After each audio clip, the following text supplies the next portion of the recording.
இலங்கை வரலாற்றில் ஒரு முக்கியமான நிகழ்வு இன்று அரங்கேறியுள்ளது.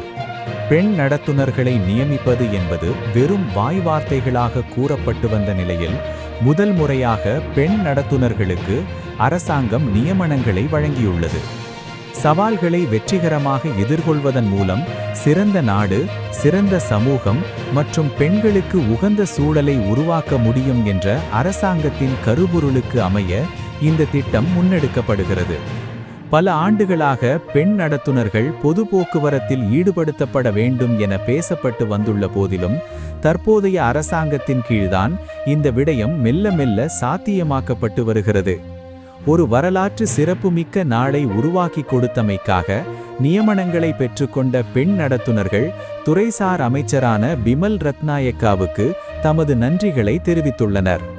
போக்குவரத்து துறையை பிமல் ரத்நாயக்கா பொறுப்பேற்ற நாளிலிருந்து இந்த துறையில் பெண்களுக்கு வாய்ப்புகளை வழங்க முயற்சித்து வருகிறார். பெண்கள் எதிர்கொள்ளும் துன்புறுத்தல்களுக்கு உணர்திறன் கொண்ட அமைச்சராகவும் அவர் உள்ளார்.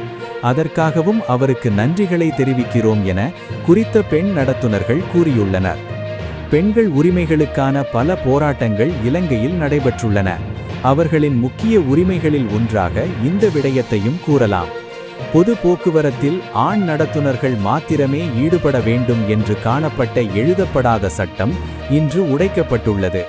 பல ஆசிய நாடுகளில் பெண் நடத்துனர்கள் பணியாற்றுகின்றனர்.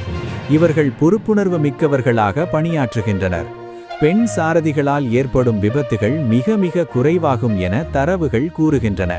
எனவே பெண்களை போன்று ஆண் நடத்துனர்களுக்கும் முறையான பயிற்சிகளை அளித்து இந்த தொழில்துறையை ஒழுக்கமிக்கதாக மாற்றி போக்குவரத்து சேவையை தரமுயர்த்த அரசாங்கம் நடவடிக்கை எடுக்க வேண்டும் என்பது பொதுமக்களின் எதிர்பார்ப்பாகும்.